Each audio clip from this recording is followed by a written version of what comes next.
अस्सलाम वालेकुम, खुश आमदेद, सुबह खैर तमाम देखने वालों को। प्रोग्राम का नाम है गुड मॉर्निंग कराची और मेरा नाम है मोहम्मद यासिर। नाज़रीन, प्रोग्राम गुड मॉर्निंग कराची में मुख्तलिफ मामलात और मसाइल पर गुफ्तगू करते हैं और अवामी नौइयत के मामलात और मसाइल अमूमन प्रोग्राम में ज़ेर बहस आते हैं। और गुज़िश्ता दिनों भी कुछ ऐसे मामलात और मौज़ूआत पर गुफ्तगू हुई है जिस पर मैं हमेशा कहता हूँ कि अमूमन बात करने का मौका कम मिलता है। बेहद सराहा गया, ख़ास तौर पे बागबानी के हवाले से जो प्रोग्राम रहा बड़ा दिलचस्प था और प्रोग्राम के बाद भी मैसेजेस मौसूल होते रहे, तो यकीनन इस बात की आपको यकीन दहानी ज़रूर करवाऊँगा कि इस तरह के मामलात और मौज़ूआत आगे भी ज़रूर ज़ेर बहस आएंगे। इसके साथ साथ दीगर मामलात हैं जिसके ऊपर बात करना इस वक्त ज़रूरी है और मईशत के हवाले से ख़ास तौर पर मामलात ऐसे हैं कि ज़्यादा ज़ेर बहस आ रहे हैं और कुछ दीगर मामलात भी हैं। कोशिश करेंगे आज मुख्तलिफ मामलात पर गुफ्तगू करें, आपके सवालों को मद्देनज़र रखते हुए और ख़ास तौर पे जो मौज़ूआत और मामलात आपकी जानिब से भेजे जाते हैं, निशानदेही की जाती है, यह बताया जाता है कि इस मामले को ज़रूर प्रोग्राम में डिस्कस करें। आज ये सिलसिला जारी रखेंगे। बड़े ख़ास मेहमान स्टूडियोज़ में हमारे साथ तशरीफ़ फरमा है। तारुफ़ आपका ये है कि आप खुद एक मीडिया की एक जानी पहचानी शख्सियत हैं, मेज़बानी के फ़राइज़ भी अंजाम दिए हैं, बहुत सारे प्रोग्राम्स भी कंडक्ट किए, बड़ा खूबसूरत अंदाज़ भी है बात करने का।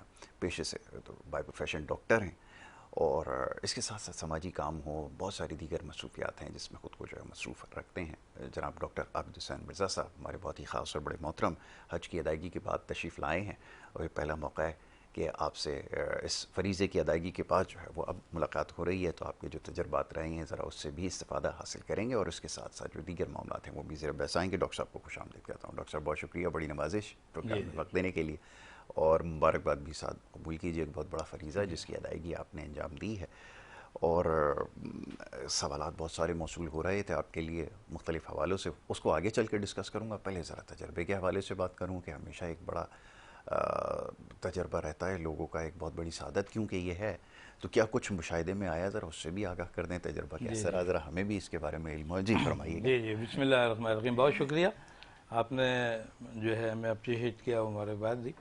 और एक्चुअली ये हक बनता है, ये हर कोई हज नहीं कर सकता। हालांकि हम देख रहे होते हैं कि एक बड़ी जम कफ़ील है वहाँ, हर तरह के लोग आए हुए हैं, लेकिन हर शख्स पे मोहर लगी हुई अल्लाह के पैगाम की, क्या कहना, अल्लाह की मर्ज़ी की। बेशक उसके बगैर वहाँ कोई नहीं जा कोई नहीं सकता। जा सकता। तो इसलिए जो लोग चले गए वो खुशकिस्मत हैं, बेशक ऐसा और जो करके बासलामत बिल्कुल वापस आ गए खैर आफियत से, ये भी जो है हमारी बात का मुस्तहक है। बिल्कुल ऐसे ही। मैं ये समझता हूँ अल्लाह का बड़ी शुक्र है, परवरदिगार का, जितना भी उसका शुक्र किया जाए कम है। हम उधर शुक्र करने ही के लिए जाते हैं। वाह, बहुत खूब। शामिल, हमें और कोई काम नहीं, काम तो दुनिया में आप सब करते हैं। यकीन है। आप मस्जिदों में जाके अल्लाह की इबादत करते हैं, उम्रे भी किए हैं आपने, लेकिन हज नहीं है। हज आपका जो है कुरान में कि एक करो अगर आप में इस्तेदाद है तो, इसलिए कि हक के कुछ मराइल हैं, कोई मसाइल हैं, वो जब आप हल करेंगे तो हज होगा, वाह इस तरह से नहीं होगा। जी। अच्छा, ये भी नहीं कि हर जो है साहब इस्तेदाद जिसका बहुत पैसा है या बहुत यंग है वो जा सकता हो, या बहुत ओल्ड है बहुत पैसा लेके चला जाए, ये भी नहीं है। हज में जाने का मकसद सिर्फ यही है कि अल्लाह के वादानियत को कबूल किया जाए और उसके जो पैगाम में इस्लाम आ चुका है दुनिया में, पहले उनको माना जाए, फिर आखिर में उसको तस्लीम और रजा के लिए यहाँ आया जाए। क्या कहना है, बहुत खूब। ये है असल जो खमीर है जो हज का जो है। मैंने जब मेरा बुलावा आया वो अचानक ऐसा ही हुआ कि मैं अपने काम पे था, क्लिनिक में था मैं, कि भाई का मेरा फ़ोन आया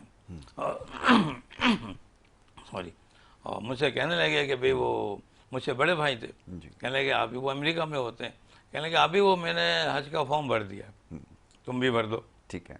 मैंने कहा मैं भर दूँ, कब का है? अच्छा, कोई तारीख भी नोट नहीं की जा रही थी, इसलिए कोई इरादे नहीं थे इस सफ़र जाने के, ठीक है। और बस से मसाइल तक। कहने लगे अरे, मैंने कहा भाई साहब ये क्या? कहने लगा बस वो मैंने कह दिया ना, बस आप भर दो। मैंने कहा चलो देख लेते हैं। और आप यकीन करें वो फॉर्म भरा, 1-1.5 घंटे के बाद फ़ोन आया भाई का, बच्चों का फ़ोन आया कि बेटे का फ़ोन आया, बाबा आपका फॉर्म भर गया, फेल हो गया और पहुंच गया बैंक के अंदर। तो जैसे ही वो बात हुई, मैंने फ़ौरन जो है 2 रकात नमाज पढ़ी, शुक्र अदा किया अल्लाह का कि या अल्लाह तूने ऐसे मौके पे मुझे बुला लिया है जिस पे मैं ये समझता हूँ अब तेरी ही मर्ज़ी है। बेशक है, सही। अब इसमें मेरी मर्ज़ी नहीं है, सब तेरी मर्ज़ी शामिल है। और यकीन कीजिए सारे मसाइल ऐसे तरीके से हल होते चले गए और ये वक्त आया कि वहाँ पहुँच गए। तो हज की जो ख्वाहिशात होती हैं हज करने की, मैंने चूंकि पहले उम्रे किए हुए थे, लेकिन हज उससे डिफरेंट होता है, जी। तो लिहाजा मुझे बहुत ज़्यादा मसाइल तो नहीं आए पेश, क्योंकि हम कर चुके थे कि उम्र हज के असल में दो ही होते हैं, स्टेजेस होती हैं, एक उम्रा होता है जी। और एक हज होता है। और ये उम्रा और हज जो कहलाता है ये तमत्तो कहलाता है, उम्रा तमत्तो या हज तमत्तो कहलाता है। एक फेज में हम उम्रा कर लेते हैं, यानी उसके अंदर हम 7 चक्कर लगा लेते हैं बिल्कुल ठीक है। नियत के साथ, फिर लोगों का नमाज पढ़ते हैं मकाम इब्राहिम पे, फिर आब जमजम, और फिर सफ़ा मरवा के चक्कर लगाते हैं। बिल्कुल ठीक है। ये एक मरला आपका पूरा हो गया। अब आप अपने होटल आ गए। अब 8 तारीख को, जैसे 9 तारीख की ईद हो रही है, तो 8 तारीख को फिर एहराम बांधा जाता है। अब ये फेज शुरू हुआ और ये इंतहाई टफ फेज है, समझना, और अल्लाह की रज़ा इसमें शामिल है। बिल्कुल ऐसे ही। मैंने ये सोचा जब मैं कर रहा था हज, कि मैंने कहा इतनी तेज़ गर्मी 50-55 का सेंटीग्रेड बिल्कुल। और सड़क पे जाना बाहर, तो हैरान कुन चीज़ थी कि आपकी कौन है जो आपकी हिफाजत कर रहा है। वाह। हम यहाँ 40 पे बाहर निकल जाते हैं, 40 सेंटीग्रेड पे, और भागते छतरियाँ ले आओ, पानी ले आओ, ये ले आओ, और वहाँ हमें कोई होश नहीं, हालांकि सब कुछ था हमारे पास।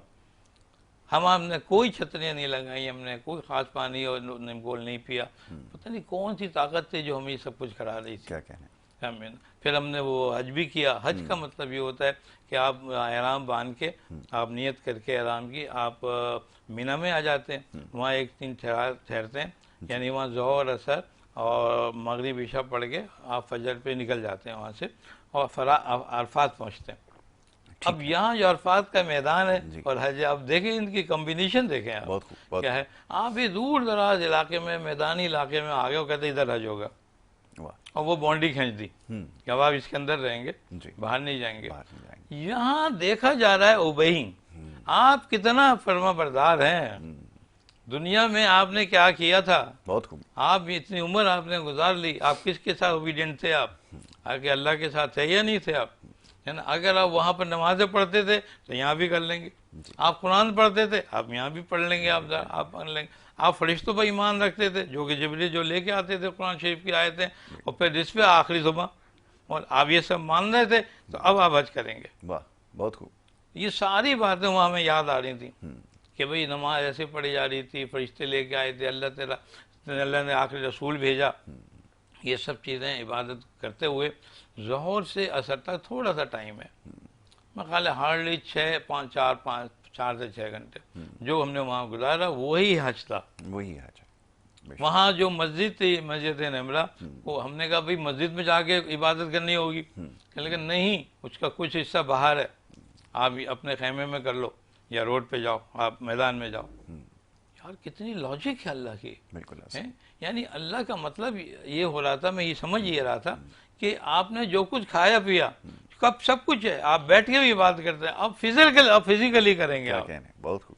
अब आपकी हिम्मत देखी जाएगी, आपका हौसला देखा जाएगा, आपकी सेहत देखी जाएगी, आप कैसे वॉक कर रहे हैं, आप किस तरह से आप गर्मी को सह रहे हैं, और उसके बावजूद आप अल्लाह को याद कर रहे हैं। ये है असल पॉइंट जो था। बहुत खूब। तमाम चीज़ों के बावजूद इतनी तेज़ गर्मी में आप जो है पसीने आ रहे हैं, आप बेबस है, कुछ नज़र नहीं आ रहा क्या हो रहा है, और सिर्फ एक ही ज़ात है अल्लाह के जिसे आप याद कर रहे हैं। और इतना उस इबादत में मज़ा था और लुत्फ था, मैं बार बार वहाँ आंखें बंद करता हूँ, मम्मा पास जाता हूँ कि अल्लाह ये क्या चीज़ थी ये। तो मालूम ये चला कि वो जो मैदान अरफात है वही मैदान हशर होगा। क्या कहने। ओहो, फिर आप सोचें क्या होगा। अब आदमी अपने आप को तसव्वुर में ला रहा है कि मैं यहाँ हूँगा, मैं इधर हूँगा, मैं अल्लाह को पुकार रहा हूँगा, यहाँ पे अफरा तफरी होगी, और लेकिन मैं तो यहाँ सुकून से बैठा हूँ। तो इंशाअल्लाह उस दिन भी मैं ऐसे सुकून से यहाँ हूँगा। क्या कहने। और ना सिर्फ मैं होऊंगा, बल्कि मेरे माँ बाप भी होंगे, मेरे रिश्तेदार भी होंगे, सब इसी सुकून से बैठेंगे यहाँ, अपने अल्लाह को पुकारेंगे। तो ये थी असल मंजिल हज की, जो मैं समझता हूँ दिल बड़ा मुतमईन हो गया क्या कहने वहाँ से। और वहाँ से बाद जितनी भी चीज़ें हुई इंतहाई समझ लेंगे सुरूर में हुई है। क्या कहने। ये सब्र बर्दाश्त का भी एक बड़ा इम्तिहान है जिसका भी आपने यहाँ पे तस्करा किया। और होता ये अमूमन कुछ लोग हमारे पास यहाँ आए, अब खैर अपने अपने तजर्बे और उसकी बात है, सब्र बर्दाश्त का जो मरहला होता है ना, वो हर किसी के बस की बात नहीं होती। फिर वो यहाँ कर कहते हैं हाँ जी सब कुछ ठीक तो हो गया, मगर इस चीज़ की कमी रह गई थी। तो आप समझते हैं क्या कोई ऐसी चीज़ थी जिसकी कमी रह गई थी, अब आप कहते हैं बर्दाश्त करते हुए सारी चीज़ें। बिल्कुल आप सही फरमा रहे हैं। असल में मैं तो ये समझता हूँ कि ये कंसेप्ट है, आप जब तक कंसेप्ट क्लियर नहीं करेंगे नहीं होगा हज। हज में जब हम निकले थे तो जहन में ये कर लिया था कि या अल्लाह हमें बहुत मसाइल होंगे, बेइंतहा मसाइल होंगे, हमारी हदें छू जाएंगी, लेकिन हम सब्र का दामन नहीं छोड़ेंगे। वाह, हमने तेरी इबादत पूरी करनी ये है, नियत बस करके। तेरे से एक ही इल्तिजा है तो कबूल कर ले। इतने मसाइल थे कि जिनको आप बयान नहीं कर सकते। मैंने ज़िंदगी में कभी इतने मसाइल नहीं सहे, लेकिन चूंकि अल्लाह पे लौ थी। यानी एक अंदाज़ा मुख्तसर सा देगा दूँ कि हम सुबह से निकले हैं, यानी जो है मुज़दलिफ़ा से सुबह 5 बजे नमाज के बाद, और चलते चलते चलते चलते, और गर्मी में तेज़ तेज़ गर्मी है, रश है, हराम बांधे हुए हैं। फिर हम तकरीबन 12 साढ़े 12 बजे पहुंचे हरमी में, जहाँ शैतान को पत्थर मारने थे। अब जब पत्थर मार लिए तो हम ये समझे कि अब घर आ गए, यानी हमारा रूम मिल जाएगा, अब हम बैठ जाएंगे अंदर जाके। अब वहाँ से जब चलना शुरू हुआ, इतना ख़राब रास्ता बनाया है और इतना लॉन्ग रूट बनाया है उन्होंने, कोई भी हुकूमत ने नहीं सोचा कि ये हाजी हैं, ये हमारे अपने लोग हैं। इन्होंने समझ लिया, मुझे लगता ही था कि हम दुश्मनों की बस्ती में आ गए। यकीन कीजिए, मैं ये लफ्ज़ इस्तेमाल कर रहा हूँ। अगर हमें सब्र नहीं होता, अल्लाह हमें सब्र नहीं देता, तो हम यकीन करें हम मर जाते, हमारा इंतकाल हो जाता। मैं चलते चलते, मैं जैसा इतना पावरफुल बंदा अपने आप को समझता हूँ, मैं एक दफ़ा ऐसा आया कि मैं 20 सड़क पे बैठ गया, तेज़ गर्मी, पसीने निकलने, वाई मेरी कह रही क्या हुआ, और उनके भी आवाज़ नहीं निकल रही, पैरों को देखकर छाले पड़े हुए थे, और बीच रोड पे वो पानी पिला रही हैं, बैठी हैं, कुछ पता नहीं है। इतनी तेज़ गर्मी, बिले सड़क पे भेजना, तेज़ गर्म, आप अंदाज़ा करें क्या है वो तसव्वुर। लेकिन सिर्फ अल्लाह बचाने वाला था। अल्लाह ने कहा नहीं, आपको अभी और मसाइल से गुजरना है। ये जो तकलीफें दी हुई थी ना, ये इंसानों ने दी थी। अगर वो सिस्टम सही बना लेते कि भाई काट देते, हम सीधे जाते, सामने जाके अपने रूम में चले जाते। वो रूम इतना कॉम्प्लिकेटेड उन्होंने रूट बना दिया था कि जो बता रहा था गलत बता रहा था, जो बता रहा था गलत बता रहा था। एक तो उर्दू नहीं जानते, और वहाँ के लोग फौजी जो थे वो समझ के मुसलमानों को तो मुसलमान समझते ही नहीं है। अच्छा, ऐसा क्यों? मैं तो ये हुकूमत अगर मुझसे पूरा पेपर मांगे तो मैं लिख के देने पे तैयार हूँ कि हुकूमत बीच में आए, मदाखलत करे इन चीज़ों पे कि आप क्या कर रहे हो। ये क्या हुआ कि हुकूमत ने किया, आप कुछ बोल नहीं सकते, या फलाना ने किया, बोल नहीं, क्यों नहीं बोल सकते आप? आपके शहरी आए हुए यहाँ पर, और वो भी इस्लाम पसंद है, आप भी इस्लाम पसंद, आप बोलें बीच में कि किसी शहरी को तकलीफ नहीं होनी चाहिए। समझे ना। एक रास्ता मैं छोटा सा बताऊं कि मैं पहुंचा थक हार गया, कि मैंने कहा, उन्होंने कहा कि साहब यहाँ से यूँ घूमो, ये आपको आगे हार्ट में आधा किलोमीटर है। मैंने कहा यार चलो शुक्र मालिक ये आ गया। कोने पे भाई खड़े हुए फौजी, वो इधर नहीं, इधर नहीं, इधर से जाओ। मैं क्यों इधर से? वो बंद ही है। आप यकीन करिए, जो आधे घंटे का रास्ता मैंने 2 घंटे में तय किया। आप अंदाजा करेंगे, उस एक बिल्कुल घिरा हुआ बंदा जिसमें कोई हिम्मत नहीं चलने की, अब वो मजीद 2 घंटे जा रहा है। आप तो सोचें क्या है ये सब, है ना। मैं 3 बजे, 3:30 बजे अपने होटल पहुंचा, किसी तरह गिरते पड़ते किसी ने बताया कि भाई इधर है, ये है आपका। जब वहाँ पहुंचे तो बस गिर गए जाके, हैं जाके के पता नहीं कैसी मैंने जोर पड़ी, कुछ होश नहीं है ना, ऐसे असर पड़ी, कुछ होश नहीं। सिर्फ एक ही था कि या अल्लाह तेरे दर पे आया हूँ, बस तू कबूल करने वाला है, मुझे इन सबसे कोई गिले शिकवे नहीं है, कुछ नहीं है, तू माफ़ कर दे तो सब बर्दाश्त है। बहुत खूब। लेकिन हकीकत ये हो कि जब मैं निकला हूँ ये सब चीज़ें करके, और जब मैंने हजतुल विदा किया है खाना काबा को, तो मेरे दिल जानता है, वो नक्शा मेरे पास है, मौजूद है दिल में, बस वो कि मुझे लग रहा था कि मेरे अल्लाह ने खुशी खुशी मुझे रुखसत कर रहे हैं कि जाओ उस दुनिया में जाओ जहाँ पे पूरा शुभ दुनिया है, लेकिन तुम अपने किरदार को संभाल के रखना। बहुत खूब। तो फिर मैं अपने मुल्क आया हूँ। तो ये सूरत हाल थी, समझे। तो ये समझ लीजिए कि हज जो था, जहाँ एक आजमाइश थी आपके पास, यकीनन आजमाइश है। अल्लाह ताला ने इसीलिए आपके आखिर में रखी वो चीज़ कि पहले कुरान पढ़ लो, मुझे समझ लो, सब्र लो, तामुल को देख लो, फिर देख लो कि आपको किस तरह से मेरे पास आना है। बहुत खूब है। हम अम्बिया को समझो, अम्बिया कैसे आते थे यहाँ, हैं उनको समझो, हज़रत खलीलुल्लाह को समझो जिसने ये खाना काबा बनाने लगे वो, बीवी हाजा को समझो जिन्होंने सफ़ा मरवा में जो थी वो 7 चक्कर लगाए हैं। उस बच्चे को देखो जिसने एड़ी से आब जमजम जो है वो दरियाफ्त हुआ, उसकी एड़ी लगाई तो आब जमजम बरामद हुआ, जो आज से तक चल रहा है। फिर यही नहीं हुआ ख़त्म, बल्कि अल्लाह ताला ने पैगाम भेजा हज़रत खलीलुल्लाह को कि आप ख्वाब में कि आप अपने बेचों को ज़िबा करें। यानी ऐसी आजमाइशें जब आप उधर देखेंगे तो मैंने कहा ये हमारे आजमाइशें कुछ भी नहीं, कुछ भी नहीं है। उससे अगर मवाजना किया जाए, यकीनन ये बात इंसान को समझ में आए तो ये बड़ी आजमाइश ज़रूर है। ताहम ये कि ये उसी फरीज़े की अदायगी है जो हमारे अजदाद ने अदा किए। तो बहरहाल ये बड़ी अच्छी बात आपने बताई है कि बर्दाश्त का मादा आपके अंदर होना चाहिए, या और बर्दाश्त होगी तो आप ये मनासिक सारे अदा कर सकेंगे। मज़ीद ये कि देख रहा था मौशी सूरत हाल क्योंकि ऐसी रही है कि बहुत सारे लोग तो अब इस फरीज़े की अदायगी से महरूम रहे, और ये पहला मौका था कि जब हुकूमत पाकिस्तान को जो कोटा मख्तस किया गया था उसमें से भी कमी हो गई लोग जाने के लिए। अब ज़ाहिर है उनकी इस्तात बाकी नहीं है। इसको किस तरह देखते हैं? और फिर ये कि हमारे कुछ अपने रवैये से रहे हैं, न चाहते हुए ये बात कहनी तो पड़ती है कि जिस किस्म के काम हो रहे हैं या होते रहे हैं जिसके ऊपर बहुत ज़्यादा हमारे लिए मुश्किलात जो है वो बढ़ती रही हैं। ठीक है, और ये कि और भी दीगर मामला है, मैं ज़रा इसके ऊपर बात करूँ। ब्रेक ले लेता हूँ, जी जी। पहले एक छोटी सी ब्रेक ले लेते हैं। ब्रेक के बाद जब वापस आएंगे तो गुफ्तगू को जारी रखेंगे। आप देखते रहिए हमारा प्रोग्राम।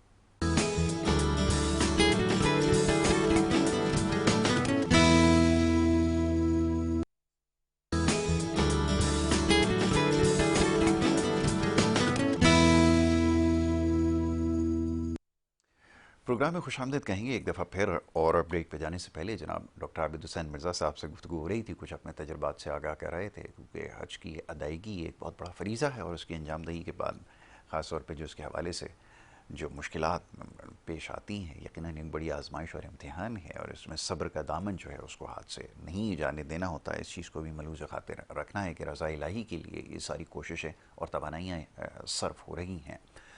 तो क़िबला ये ज़रा फरमाइए, अब आपने बहुत सारी चीज़ों की निशानदेही की और अपने तजर्बात से आगाह किया ताकि ज़हनी तौर पे लोग समझ के जाएं, क्योंकि होता अमूमन ये है कि जाने से पहले ये बता दिया जाता है कि जी सारा मरहला है, आसानी हो जाएगा, सब कुछ हो जाएगा, लेकिन जब सख्ती का वक्त आता है और जब इम्तिहान लिया जाता है तो उस वक्त बहुत सारे लोग जो है ना वो नहीं बर्दाश्त कर पाते। ज़रा उसके हवाले में भी बहुत ही खूबसूरत आपका सवाल है, और असल में यही इसी की तहत हम हज करते हैं जी, बिल्कुल, और ज़िंदगी भी हम इसी नज़रिए के तहत गुजारते हैं। अगर आप ये समझ लें कि आपको कामयाब होना है ज़िंदगी में और आपका जो टारगेट है वो शुक्राना है और शुक्राने के तौर पर जन्नत को हासिल करना, क्या कहना, तो फिर आप हकीकत समझेंगे हज की। बहुत खूब। हज जो एक आम से ये बनी, आप जाओ, आप जाके वो तवाफ़ किया, फिर वहाँ से आप अरफात चले गए और आपने इबादत कर ली और आ गए, ये सब दो लफ्ज़ नहीं है। इसी तरह जैसे हम समझ लें शहादत हुसैन है, हम सोच लें कि भाई वो जंग जाएंगे, जंग करेंगे आप, और नहीं होंगे तो आपका गला काट दिया जाएगा, आपका नौज हो जाएगा, ख़त्म कहानी, आप शहीद हो गए। आपको उन मराइल को देखें, ये शहादत हुई कैसे। हर शख्स जो है वहाँ पे और भी थे ना, और भी देखिए आप, फैमिली के लोग थे, हमारे अहले बैत थे, वो और भी शहीद हुए, मगर मौला हुसैन की शहादत कुछ और है। क्या है? इसी तरह हज है, सहाबाए कराम ने हज किया और मेरे रसूल ने हज किया, वो कुछ और है, लेकिन बात सारी सब्र और तहम्मुल की है। सब्र और तहम्मुल की। अगर हम हज पे जाने से पहले अपने कुरान को सही पढ़ लें, अपने रसूल की ज़ात को अच्छी तरह समझ लें, हम फरिश्तों को समझ लें कि इनका काम क्या था, जिब्रील का काम क्या था, इस पर ईमान लाना ज़रूरी है। हम यही नहीं कि जिब्रील सब जो है रसूल सल्लम के लिए लाते, इस पूरी दुनिया में जब तक जितने भी पैगम्बर आए, जहाँ जहाँ वही गई है, वही हज़रत जिब्रील अलैहिस्सलाम ही आए। हमें मानना पड़ेगा इन बातों को। बिल्कुल ठीक। समझे। इसी तरह के जो है हमारे जो पैगम्बरान है उनको मानना है।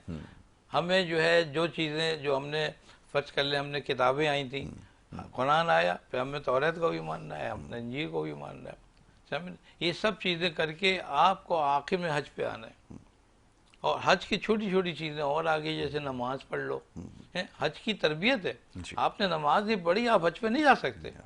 आपको पता ही नहीं कि यहाँ नमाज क्या किस तरह से पढ़नी है जब आपने पहले नहीं पढ़ी है। आपने रोज़ा नहीं रखा है, आपको पता ही नहीं कि कितनी देर तक वहाँ भूखा रहना है।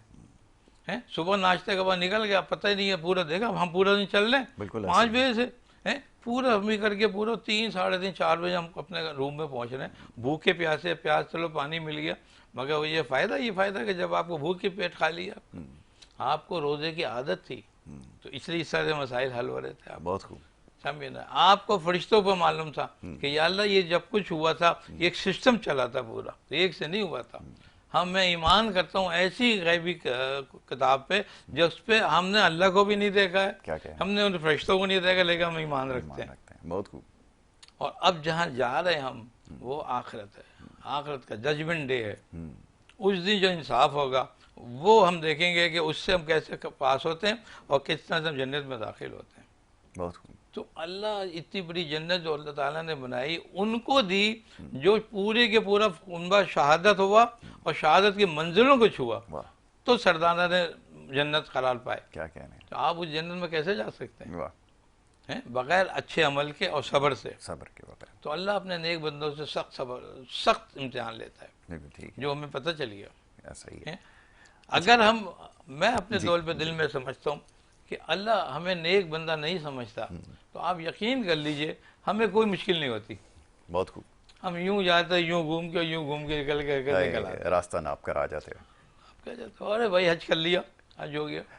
है। अब ये जिंदगी में याद रहेगा हमें हज, कि हमने क्या किया, वो इबादत कैसे की थी, उस वक्त नमाज कैसे पढ़ी थी, वो कैसे हमने 7 चक्कर लगाए थे, सफा मरवा हमने किस तरह से किया था, और अल्लाह तूने कहाँ कहाँ हमारी मदद की थी, बेशक ऐसा ही है। किस तरह से अब तूने मदद की हमारी, कौन लोग थे जो हमारे साथ थे। आज मैं ये सोचता हूँ कि अल्लाह ताला ने ये फरमाया कि औरत को अगर मैं ये इजाज़त देता कि मर्द को अपने सजदा करे, तो मैं उसको कहता तो सजदा कर। वाह, इसकी अहमियत वहाँ वाज़ेह हुई जब मेरी वाई मेरे साथ थी। बहुत खूब। आप यकीन कर लें, वो उसने खिदमत करी है, उसको 2 सवाब मिले। एक तो वो अपना हज कर रही थी, एक वो मुझे सपोर्ट कर रही थी हज करने। बहुत खूब। तो मैं अल्लाह की तरफ देखता था, ये अल्लाह आपने क्या चीज़ें बनाई हैं, यही जन्नत बन गई, मुझे तो यही जन्नत मिल गई है। हैं? भाई आपका ही बुरे वक्त में साथ दे दे कोई शख्स, आप सोचें ज़रा क्या है वो, बहुत खूब। हैं? इतने तरीके से ऐसे भाई मौजूद थे, क्या मिसाल थी, भाभी मौजूद थी, क्या थी। ये घराना ही हमारा कुर्बानियों का घराना था। तो माशाल्लाह अल्लाह ताला ने बड़ा सुकून दिया।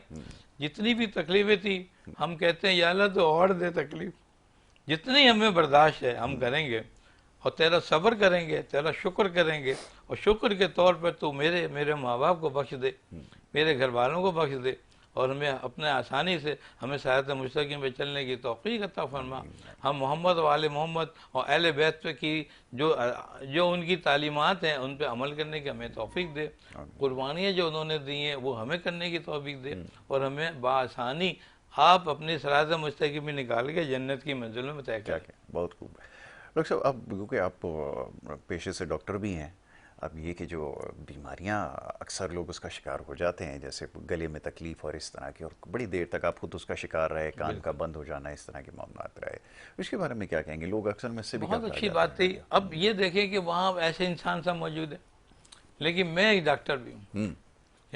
मैंने वहाँ देखा लोग गिर रहे हैं, वहाँ डेथ हुई है कई, लेकिन इत्तेफाक से मेरे सामने शायद वो डेथ नहीं थी, लेकिन जो गिर गए थे, बेबस हो गए थे, चल नहीं पा रहे थे, क्योंकि मैंने, मेरी वाइफ ने, मेरे भाई ने, हम लोग जो साथ थे, हमने उनको पानी पिलाया, उनको बिठाया, सांस बहाल कराई उनकी, बैठे, खुद तो थे ही थे जी, हमने उनको बड़ी सपोर्ट की। माशाल्लाह, ये बड़ा इत्मीनान है हमारे दिलों को, समझे ना। और वाइफ भी ऐसा काम कर रही थी जैसे पता नहीं वो भी डॉक्टर है। मैंने पूछा ये क्या है, कहने पता नहीं कहाँ से अल्लाह ताला हमें समझा रहा था कि इसको ऐसा करो, इसको ऐसा करो, इस तरह से करो। तो बड़ा ही कामयाब ये हमारा समझ लो पैकेज हुआ हज का, और इसमें लोगों की मदद हुई सब में। लेकिन बात जब हम वापस हो रहे थे तो वहाँ जब प्लेन में थे तो वही जहाज़ में थे जो हम गए थे, जिसमें उतने लोग मौजूद थे, तकरीबन 269 के करीब लोग थे हमारे, और एक ही फ़िरके के ताल्लुक़ रखते थे सब। तो उसमें बहुत सौ को खांसी शदीद हुई, किसी को बुखार हो गया, सब मेरा, जो मैं अपनी तरफ से कुछ मेडिसिन लेके गया था वो मैंने लोगों को दी, शरबत दी है हमने कि यानी जहाज़ में अब तो जा ही रहे हैं घर, लेकिन हमने कहा कि आप ये घर जाके ये कर लें, घर जाके ये कर लें और ये कर लें। तो ना, तो लोगों ने कहा कि भाई अब हमें महसूस हो रहा है, वहाँ तो महसूस ही नहीं हो रहा था। जब हो गए, जब हज पे थे तो इतना महसूस नहीं हो रहा था, अब तो लग रहा है सांसें बंद हो जाएंगी। तो बड़ी अच्छी थी, एक एडवाइस भी जारी थी, जितना मुमकिन हो सकता था उन लोगों को हमने साथ दिया, और मैं समझता हूँ ये हमारा दिल मुतमईन हुआ। हम वहाँ अपने पेशे से गाफिल नहीं हुए, ऐसा नहीं हुआ कि डॉक्टरी जहन से निकल गई। अच्छा, ये एक ऐसी सवाल जहन में आता है, हमारे यहाँ तो अल्हम्दुलिल्लाह लोग किसी भी चीज़ को लिफ्ट नहीं कराते ना, और सेहत को तो बिल्कुल लिफ्ट नहीं कराते, मगर ये सुनने में आया है कि वैक्सीनेशन वगैरह अगर जाने से पहले एहतियातन करवा ली जाए तो उसके खातिर खा नताइज निकल आते हैं, उससे महफूज भी रह जाते हैं, लेकिन वो प्रैक्टिस बिल्कुल नहीं है। आपके ख्याल में करवाना? बिल्कुल, वैक्सीनेशन बहुत ज़रूरी है ऐसे में, और हम वैक्सीनेशन करके गए थे यहाँ से, और यही वजह थी। और चूँकि बचपन में पहले भी सारी वैक्सीनेशन की हुई थी, तो लिहाजा इतने मसाइल नहीं हुए। और ये मैं समझता हूँ ये हुकूमत की और हमारी हुकूमत की और सऊदी हुकूमत की बड़ी अच्छी बात है कि इस पर सख्ती से अमल पैदा होता है। क्योंकि मैंने ये देखा कि कुछ पाकिस्तानी ऐसे थे जिनको जो इग्नोर कर रहे थे वैक्सीन को, कि नहीं लगाएं। देखो हमने समझाया कि नहीं, सख्ती है भाई, करना है आपको ये। उनको तो ये लफ्ज़ था, लेकिन दूसरे तौर पे अखलाकी तौर पे था कि आप ये काम जो करने का वो करें। आज हम बचपन की अगर हम नहीं करते, हम टीबी की वैक्सीन नहीं लगाई होती, हमने डीपीटी नहीं लगाई होती, हमने पोलियो के खतरे हमने पिए हैं, पोलियो के खतरे नहीं पिलाए होते, तो कोई चांस था कि कुछ ना कुछ हो जाता। इस तरह के आप देखें कि अभी तक के जो एक डेटा है सऊदी अरब को, जितने भी मुसलमान गए थे उनमें कोई पोलियो का नहीं आया, कोई किसी को काली खांसी नहीं हुई, किसी को वहां से निकले तो टीबी नहीं हुई। हाँ, डेथें हुई हैं गर्मी से हुई हैं, सफोकेशन हुआ है, उनको डिजनी हुई है, लेकिन इन बीमारियों में नहीं हुआ। ये बहुत बड़ी बात है कि आप ऐसी दुनिया की को से तब से उधर जा रहे हैं जहाँ इन्फेक्शन पाकिस्तान में तो है ही, थर्ड वर्ल्ड में तो इन्फेक्शन ही मौजूद है, लेकिन वहाँ से क्योंकि हिफाजत के साथ जाते हैं, वैक्सीनेशन के साथ जाते हैं, तो उससे वापस आते हैं। तो ये बहुत अहम चीज़ है, इसका ख्याल रखना ज़रूरी है। देखें, ये आप डॉक्टर साहब ने बड़ा अच्छा किया, इसका तस्करा कर दिया, क्योंकि इसको यकसर नज़रअंदाज किया जाता है, जिसका नतीजा ये निकलता है कि जब उम्र के एक ख़ास हिस्से पे आप पहुँचते हैं तो उस वक्त इन सारी चीज़ों का एहसास फिर ज़्यादा आपको होने लगता है। तो इस चीज़ को कतई नज़रअंदाज ना करें। ख़ासतौर पे पोलियो वैक्सीनेशन के हवाले से बार बार एडवाइजरी दी जाती है, बताया जाता है, इसका ख्याल रखना ज़रूरी है। डॉक्टर साहब, कुछ आप बता रहे थे कि कुछ तादाद के हवाले से भी, जैसे मैंने अर्ज़ किया था ब्रेक पे जाने से कभी पहले बड़े तादाद में जाया करते थे, लेकिन अब मौशी चैलेंजेस की वजह से लोगों में कमी आना शुरू हो गई। वाक़तन ऐसा महसूस हुआ कि लोगों की कमी जो है वहाँ पर महसूस हुई, क्योंकि मौशी चैलेंजेस जो इतने बढ़ गए थे। इसके बारे में क्या कहेंगे? अच्छा, मैं दोबारा थोड़ा सा आपको सुनने में इतनी दिक्कत हो रही है। मैं ये अर्ज़ कर रहा हूँ कि जो चैलेंजेस आए फाइनेंशियली लोगों को, उसकी वजह से जो तादाद में लोगों के पाकिस्तानियों की कमी हुई है, वो वाक़तन नज़र आई आपको? क्या ऐसा हुआ? नहीं, ऐसा तो देखिए इतना नहीं था। ठीक है, हर शख्स अपने काम में मसरूफ़ था। हाँ, ये ज़रूर होता है कि जो चंद लोग जो बाहर के आए थे, अफ्रीकन और दूसरे लोगों के, जहाँ मैं समझता हूँ अखलाकियात की कमी थी, उनको कोई बाकायदा उनकी ट्रेनिंग भी नहीं थी कि किस तरह से लोग राजा पाकिस्तान तो बहुत ट्रेंड होके गए थे, अखलाकी तौर पर भी और चीज़ तौर तरीके भी सीखे हुए थे। तो हमें तो हर लाजिम बड़ा ख्याल रखा, और इसके नतीजे में ये हुआ कि हमने हजर अस्वद को हाथ नहीं लगा सके, चूम नहीं सके। इसकी वजह थी कि वहाँ जाते तो वो किसी और शख्स को जो नज़र पहुँच रही थी, इधर पहुँच रहा था, वहाँ पे नुकसान हो रहा था। तो आपने भी कहा, भाई ने भी कहा कि नहीं, हमने ऐसा नहीं करना कि हम किसी को धक्का दे के जाएँ या किसी को पुश करके जाएँ, लेकिन लोग कर रहे थे ऐसे। तो ये बहुत गलत बात थी। हमें अपने अखलाक के दायरे में रहना चाहिए, और यही हमारी दीन की लिमिटेशन है जो हमें करती हैं। ठीक है, अगर आपका नहीं हुआ दूर से सही, आपने कर लिया, आपने अखलाकी तौर पर इस तरह किया कि दूसरों को कोई नुकसान नहीं हुआ, तो मैं समझता हूँ ये बेहतर था ये तरीका। बिल्कुल ठीक है, अखलाकी तरबियत जो है वो बड़ा ज़रूरी है, वो भी यहाँ पे बड़ा काम होता है। इसका भी एक इम्तिहान है, जिसकी कमी जो है वो दीगर ममालिक में नजर आई, मगर ये कि खुशकिस्मती से पाकिस्तान के जो लोग थे वो शायद इन सारी चीज़ों से वाकिफ़ थे और उसकी अहमियत को समझते थे, इस वजह से उसके ऊपर पाबंद रहे। तो ये हो गया। अब आगे आखिर में अगर मैं चाहूँ इसको समअप करें सारे तजर्बे को, वैसे तो आपने इसको बड़े अच्छे तरीके से बयान कर ही दिया है, मगर ये कि आखिर में क्या कहना चाहेंगे, या अगर आने वाले वक्त में अगर जो दीगर लोग जाना चाहते हैं उनको क्या तजवीज़ करें? देखिए, सबसे पहले एक मैंने बताया कि एक तरबियत होती है, अखलाकी तरबियत है, एक आपकी वो तरबियत है जो अल्लाह चाह रहा है, जिसे अल्लाह चाह रहा है शुक्राने को, अपने शुक्र अदा करने को, अपनी इबादत को समझने को, अन देखे खुदा को वाहिद समझना। ये आप यहाँ से समझ के जाएं आप, और ये तरबियत पूरी ज़िंदगी की है। जब बच्चा अपने 5 साल 4 साल की उम्र में होता है तो कुरान और हदीस की तालीम हासिल करता है। अब यहाँ से चला वो, अब उसको पहले ही समझ गया कि नमाज पढ़ना है, अपना रोज़ा रखना है, ज़कात देनी है, खुम्स देना है, फिर आगे जाके हमने हज करना है, ये मंजिलें तय करता हुआ आ रहा है। तो मैं समझता हूँ ऐसा शख्स वाकई वो शख्स है जिसे अल्लाह चाहता है और हज करते हैं। मगर होता ये हमारे पाकिस्तान के हिसाब से ये ज़रा अपोजिट हो गया सारा। आप ये देखिए, जितने पाकिस्तान में जराइम पैदा हो रहे हैं, जितनी मुश्किलात हैं, वो मौलवी भी कर रहा है, वो हाजी भी कर रहा है, वो जो दूसरे शख्स हैं वो भी कर रहा है। तो हुआ ये कैसे कि इतना शुरू से पाकिस्तान को देखें तो कितने हाजी पाकिस्तान में जमा हो चुका है, फिर ये गुनाह कैसे हो रहा है, ये सब नेग्लिजेंस कैसे हो रही हैं। तो एक दफ़ा ऐसा हुआ, मेरे इमाम से पूछा गया, इमाम ज़ैनुल आबिदीन से पूछा गया कि मौला ये बताएं कि इतने लोग हाजी हज कर रहे हैं, तो ये तो बहुत कौम हो गई, तो सारे लोग पाकिज़ा हो गए। तो आपने 2 उंगलियां उठाई, वाह, आपने कहा ये 2 उंगलियों में देखो, अब जो उंगलियों में देखा गया तो चंद लोग जो थे वो हज कर रहे थे, बाकी कोई कुत्ता, कोई बिल्ली, कोई गाय, कोई भैंस, बकरियां कर रहे थे। कहने ये सब ये, और मुझे वो बात आज भी सही मालूम होती है। जिस तरीके से जो हमारे मुल्क चल रहा है, मुझे नहीं लग रहा कि ये हाजी लोग हैं। ये इनको तरबियत होनी चाहिए, इनको समझना चाहिए, हुकूमत को भी समझना चाहिए। और मैं समझता हूँ इनको एक लिस्ट रखनी चाहिए कि किस इलाके में कितने हाजी हैं, उनके लिस्ट के हिसाब से उनकी तरबियत देखें। अगर उस इलाके में जिसमें हाजी है या उस घर में जिसमें हाजी है कोई गलत काम हुआ है तो उसकी सख्त पासपोश होनी चाहिए, दुनियावी लेवल पे भी हो और जो इस्लाम का लेवल है, जो आखिरत का, वो तो होगा ही होगा। तो ये मयार फिर ये मेयार बनेगा।